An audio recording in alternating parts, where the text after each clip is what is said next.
Et si on se baladait, toi et moi?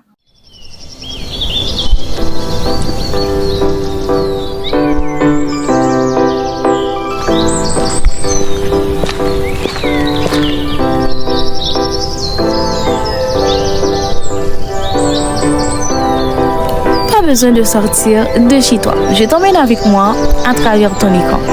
Ensemble, on va marcher, respirer un peu et surtout parler. Parler de tout ce qui fait la vie. L'amour, l'amitié, les doutes, les joies, les peines. Ces petits trucs qu'on vit tous, mais on ne prend pas toujours le temps d'expliquer. Aujourd'hui, nous allons parler de l'art de dire non sans culpabiliser. Dire non, c'est un acte puissant qui touche toutes les sphères de notre vie. La famille, le travail, les relations amicales et amoureuses. Pourtant, beaucoup d'entre nous ont du mal à le faire, par peur de blesser, de décevoir ou d'être jugés. Pourquoi est-ce si difficile? Comment apprendre à dire non sans culpabiliser? Et pourquoi est-ce essentiel pour notre bien-être et notre développement personnel? Et comme d'habitude, ce sujet touche tout le monde. Nous avons tous déjà fait et accepté quelque chose à contre-cœur, que ce soit un service, une invitation ou une responsabilité. Mais à force de dire oui aux autres, on finit parfois par dire non à soi-même. Voyons ensemble les raisons qui nous empêchent de dire non, les conséquences de cette difficulté et comment dire non avec assurance et bienveillance. Pourquoi avons-nous du mal à dire non? Dire non devrait être simple. Pourtant, il y a plusieurs barrières psychologiques et sociales qui nous en empêchent. Premièrement, il y a la peur de décevoir et de blesser. Nous sommes des êtres sociaux. Nous avons besoin d'être acceptés, aimés, appréciés. Dire non, c'est parfois craindre de briser une relation ou de blesser l'autre. Nous allons prendre des exemples. Tu as déjà accepté d'aller à une soirée alors que tu étais extrêmement fatigué, juste pour ne pas vexer la personne qui est en face de toi. Tu as accepté un projet supplémentaire au travail alors que tu étais déjà débordé, de peur de passer pour quelqu'un de peu impliqué. Ce sont des situations classiques où la peur de décevoir nous pousse à dire oui malgré nous. Nous allons prendre un deuxième point qui est le syndrome du bon élève. Et on est beaucoup à être dans cette situation-là. Depuis l'enfance, on nous apprend à faire plaisir, à être gentil, être serviable. Donc, dire non, c'est aller à l'encontre des valeurs inculquées. Imagine un enfant qui refuse de prêter son jouet. On lui dit, ce n'est pas bien de dire non. Donc, inconsciemment, l'enfant, il apprend que dire non, c'est pas bien. Dire non, c'est mal. Donc, cette croyance nous suit souvent jusqu'à l'âge adulte. Notre troisième point, c'est la peur du conflit. Certains ont du mal à dire non parce qu'ils craignent la confrontation. Ils préfèrent éviter les disputes et préserver la paix, même si cela signifie se sacrifier. Et vraiment, c'est vrai parce que moi aussi, je suis dans ce même cas-là. Parfois, on a juste besoin de notre paix, de notre paix intérieure et extérieure. Donc, on préfère dire oui à la personne que avoir des trucs à redire, etc. Ok, comme tout à l'heure, on va prendre un autre exemple pour ce point-là. Imagine, tu es épuisé après une longue journée au travail, au boulot, mais un ami insiste pour que tu l'aides à déménager. Par exemple, tu n'oses pas refuser de peur qu'il t'en veuille alors que tu acceptes à contre-cœur, vu que tu étais fatigué déjà à la base.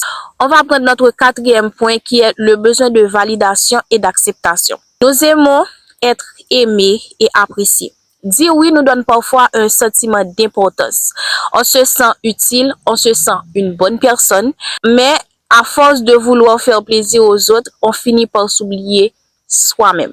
Donc, pour notre grand premier point, c'était ça que je voulais vous apporter, ces 4 points-là. Donc, dites-moi en commentaire ce que vous en pensez de ce que je viens de vous dire et donnez-moi votre point de vue tout simplement. Ok, nous allons passer à notre deuxième grand point. Les conséquences de ne pas savoir dire non. Si nous disons oui à tout, quelles sont les conséquences? Notre premier point sera l'épuisement et la surcharge mentale. Accepter trop de demandes, c'est accumuler des responsabilités, souvent au détriment de son propre bien-être. Cela peut mener à du stress, de la fatigue, voire du burn-out. Maintenant, il y a notre deuxième point, une perte de confiance en soi. Dire oui constamment, c'est se nier soi-même. À force, on perd de vue ses propres besoins et ses désirs. Une personne qui dit toujours oui par peur d'être rejeté, finira par se demander pourquoi est-ce que je n'arrive pas à m'imposer. Cette frustration mine peu à peu à l'estime de soi. Troisièmement, il y a ce sentiment d'être manipulé et c'est ce que je déteste le plus dans tout ce que je viens de dire là. Je déteste vraiment cette partie-là. Certains profitent de ceux qui n'osent pas dire non, en fait. Ils savent qu'ils obtiendront toujours un oui et parfois ils en abusent. Quand ça arrive, comment la confronter, comment la surmonter? Il faut comprendre que ton image ne dépend pas d'un seul refus. Donc, si tu dis non une seule fois à la personne, ça ne fera pas de toi quelqu'un de diabolique, une mauvaise personne. Tu seras toujours la même personne, tu t'appelleras de la même manière, tu auras toujours les mêmes qualités et les mêmes défauts. Donc, voilà. Il faut comprendre que ton image ne dépend pas d'un seul refus. Les gens respectent davantage ceux qui savent poser leurs limites.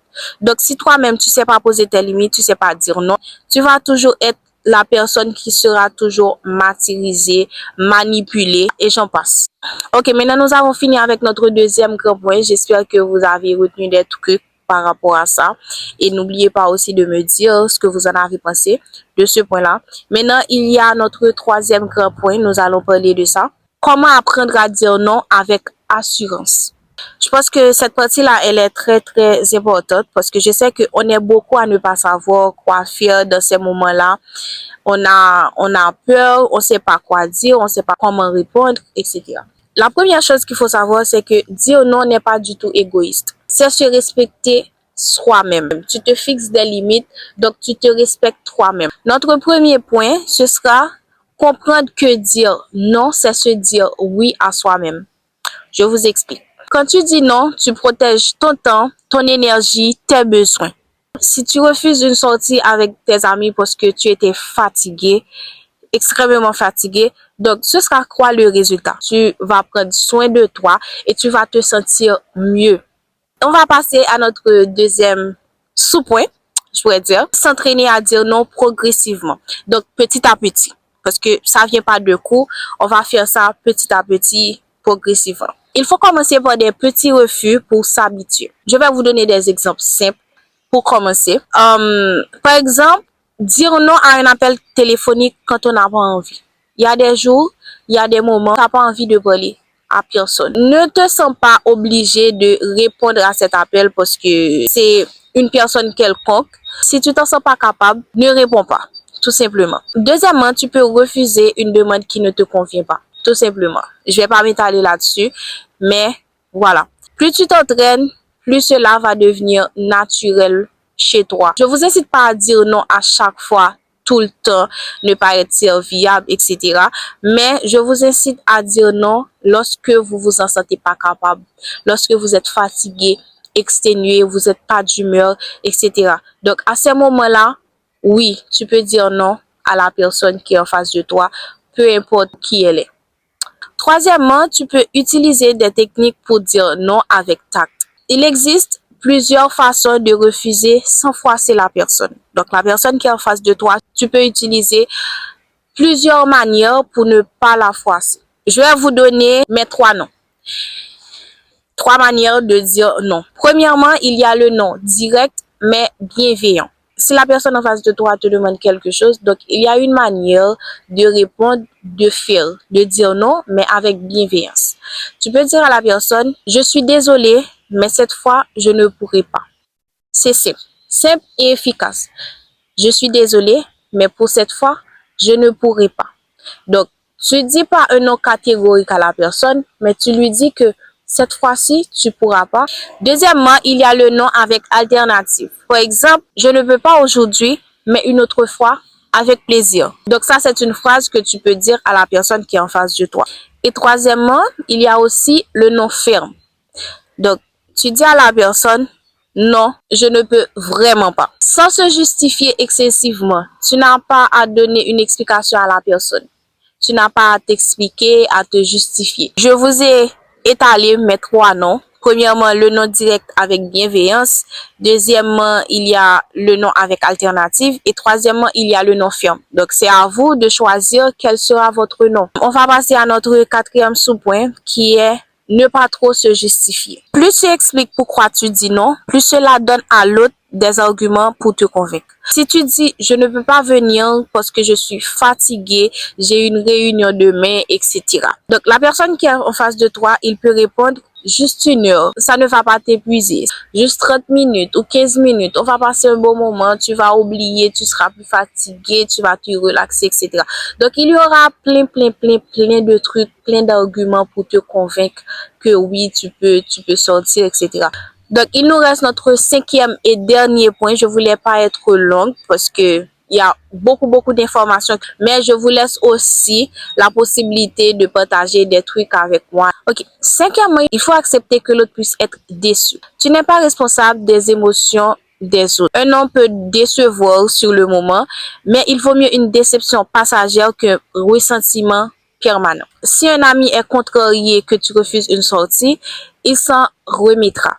Et si cette relation repose sur le fait que tu dis toujours oui, alors ce n'est pas une relation équilibrée. Et ça, c'est tellement vrai. Si quelqu'un est ton ami parce que tu lui dis tout le temps oui, ça, ce n'est pas une relation équilibrée. Moi, je pourrais dire même que c'est une relation toxique. Parce que la personne, elle est avec toi tout simplement parce que tu peux lui dire oui à tout. Donc, c'est quelqu'un qui est là pour tes services que tu peux lui donner, etc. Dire non, c'est un acte de respect envers soi-même. C'est choisir où mettre son énergie, avec qui et pourquoi. Donc, la prochaine fois que tu hésites à dire non, pose-toi cette question. Si je dis oui à cette personne, à quoi est-ce que je dis non pour moi-même? Alors, prête à reprendre le contrôle de tes choix? Nous avons terminé pour aujourd'hui avec la vidéo. J'espère qu'elle vous a plu. N'hésitez pas à vous abonner, à liker, à partager. Tout ce que vous pourrez faire qui pourra m'encourager avec mon concept, faites-le parce que ça va me donner de la force. Et on se dit à la semaine prochaine. Beijos!